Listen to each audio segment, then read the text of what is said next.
Embedded in all the hullabaloo over the Minneapolis Super Bowl was a constant refrain.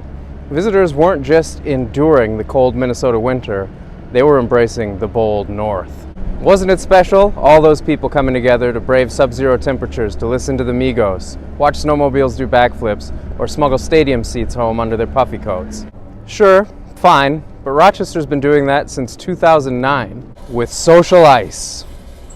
It doesn't get much bolder or colder than the icy imbibing that goes down here once the Rochester Downtown Alliance transforms the Peace Plaza into a series of ice bars. SocialICE is more than a chance to show off our hardiness. It's a carefully engineered economic boost during the midwinter doldrums. From the initial chainsaw whirs of the ice artists all the way into the event itself, the commotion attracts people to downtown, which is the whole point. When you're bringing 40,000+ people into the downtown over the course of 3 days, there's naturally going to be spillover into other businesses and other areas of our downtown in a really positive way, said Jenna Bowman, RDA's executive director. Really positive, as in $1.3 million positive. That's the estimated economic impact of last February's event, which, for better or worse, occurred during an unnaturally warm spell. Melting ice will not be a problem this weekend. As part of its annual data collection and research, RDA asks attendees, how much do you spend when you're downtown for SocialICE? Last year, 49% of attendees reported spending less than $25. 30% spent $25 to $49, and the rest spent between $50 and $100.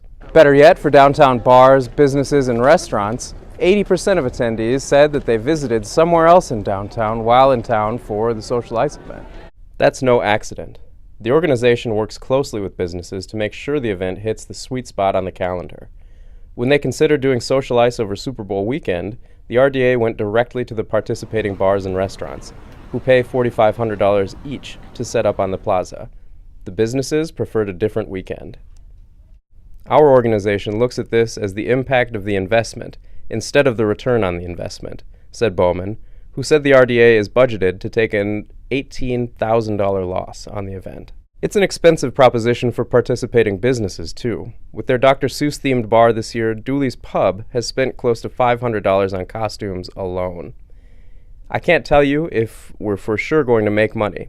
I know in the past we have, but obviously the fees are up this year and there's more bars. It's going to be close, said Tori Runkle, co-owner of Dooley's. It's not like every year we make more. We actually make less money every year. So what keeps them coming back? To be a part of the festivities. I think that helps back here, at the Irish-themed pub on 1st Avenue Southwest. If I break the numbers apart, I won't make money down there, but the impact of people walking around downtown, Dooley's itself will be busier. That's the difference, said Runkle. Even for businesses that don't participate, we know this is a really good weekend for them, said Bowman. Last year or the year before, we heard anecdotally that downtown was literally out of beer, like every restaurant was out of beer.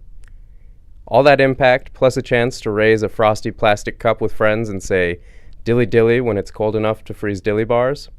That sounds like a plan worth sticking to.